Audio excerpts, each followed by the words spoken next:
Thank you very much. It's a real pleasure to be here. Thank you for inviting me.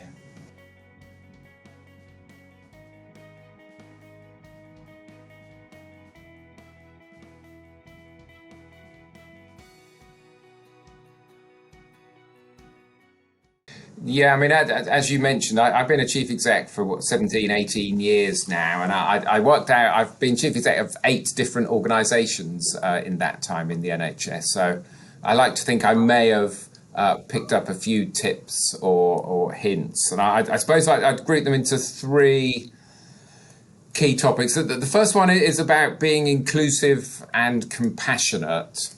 But also with a very large dose of humility. And what my colleagues find is that I take the job and the purpose really seriously. I don't take myself that seriously. I am no more important than anyone else. I happen to have a particular job, but I think in doing it, you do need to be humble, you need to be inclusive, and you need to get what inclusive and compassionate leadership is all about. So that's the first bit. The second bit is about being what I call a bit of a storyteller. Well, when I'm out and about, I've got to be able to explain in relatively simple languages as I run up and down the stairs in hospital tower blocks, what we're doing, why we're doing it, how we want it done, and probably more importantly, and how are my colleagues going to help us buy into that aim, and what's their part of our success. So I think the communication side of that is really important.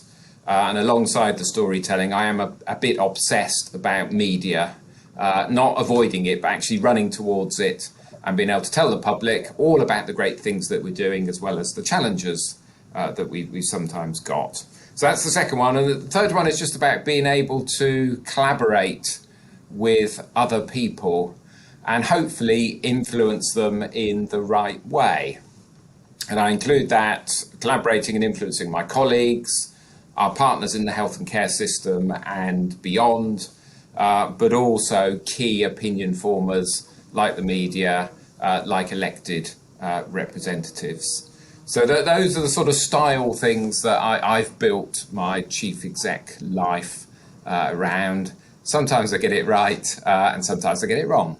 But on the whole, those 3 things seem to land well with people in the organisation, but also people that I work with across the patch.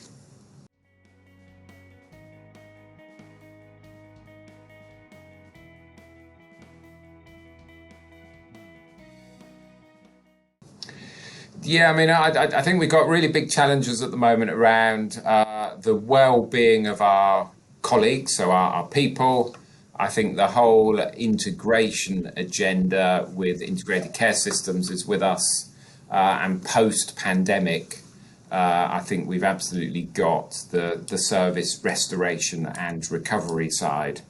And if I was a cleverer person than I am, I'd be able to draw you a diagram showing how all 3 of those interlaced with each other, because they're not separate points for us to pursue separately. But if I start with the sort of the people bit, I very much work on the basis that we operate and work in a people business. We employ great people to do great things for other people's loved ones. And if you want that to be successful, a happy, motivated, well-led workforce will always deliver a better outcome for you. So what I'm keen to have is, how do you have a happy, motivated, well-led workforce? We've got challenges around that at ULHT, but all of that stuff about culture, about behaviour, about leadership, about how you give people autonomy to act, how you support them, how you help them feel that they belong, how you help them see what their contribution to success is. And as you do that, you show that you are absolutely interested in their well-being, whether it's their physical well-being or their mental health well-being, that you're a visible leader, that you show that you care by some of the practical things like saying thank you to people occasionally, and going out and about visiting services and just seeing what people are up to. I've tried to transform our relationships with staff side. I think that's really important. The people who represent our staff are very important.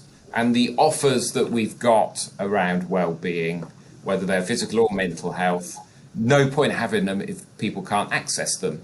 So they've got to be available around the clock as much as possible, and people have got to be given time to access those. And when they're asking to access them, I think a key part of my job is to actually say to people, it's okay not to be okay. Saying that you've got some issues or you need a bit of time out is not a weakness. We all need to show our vulnerability sometimes. And some of the things people have had to do in the last year, I think, have been very, very difficult. And I feel a responsibility to help them to tackle some of those. So I think the well-being stuff really, really important. We've got to allow people to decompress and find time to do things that are not work-related. On the second one about sort of integration, I take the view that as a citizen or member of the public, I assumed we were doing that anyway. I thought I paid my taxes for people like me to work with other people to integrate the services that we provide and absolutely keep at the forefront of our mind, how is what I'm doing benefiting the public or the citizen? So when I see things about legislation to enforce the duty of collaboration, I can't help thinking if you've got to that stage, you've lost it.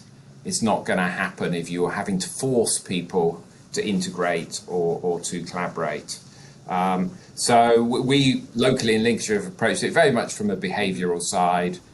Do we get on with each other? Do we trust each other?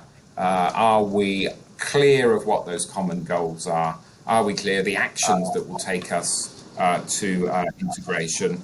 And it's not about structures, it's not about process, it's about how we behave and how we get a joint approach to some really, really important topics.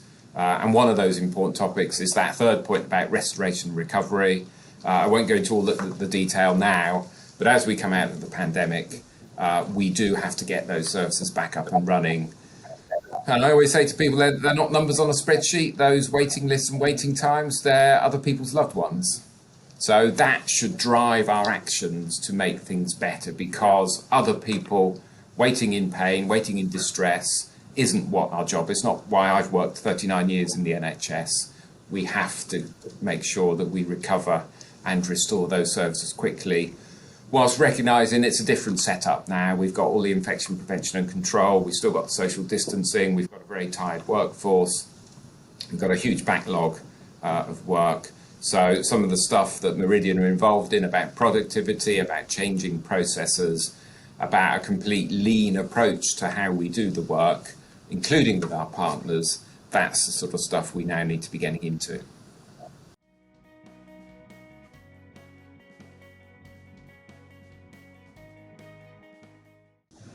Yeah, well, what I'd like to flag, and not a lot of people sometimes know where Lincolnshire is, so it's nice to have an opportunity to talk about Lincolnshire. But I think what we're doing, if anyone ever reads our CQC reports, they'll notice that we always get commentary about your A&E departments aren't big enough. And I keep saying, well, every time you come back, unless we've done something about that, they're still not going to be big enough. So what are we going to do to attract the funding to improve that? And I'm delighted that in the sort of 18 months, 2 years that I've been here, we've attracted central funding to improve the Lincoln A&E department. In fact, last week I opened the new urgent treatment centre at the front of the hospital. So something we started in November, we're now in May, and we managed to build a new urgent treatment centre in that sort of 6-month period. But we've also got agreements to completely redo the A&E department over at our Boston hospital, so Pilgrim Hospital Boston. That's a £36 million scheme. The Lincoln one is 14 million. And I think for so many reasons, that's a real embodiment on both sides of an investment in the NHS, something that's tangible, something that people can see, something that's going to be long lasting. It's good for patients, much better facilities, but it's also good for our staff that they can provide the sort of care they want to provide in a very state-of-the-art, modern facility. And that's the sort of thing that we should be saying, back to my comment about health and well-being, a real investment and support for our colleagues. So absolutely delighted that we've got both of those schemes on the go.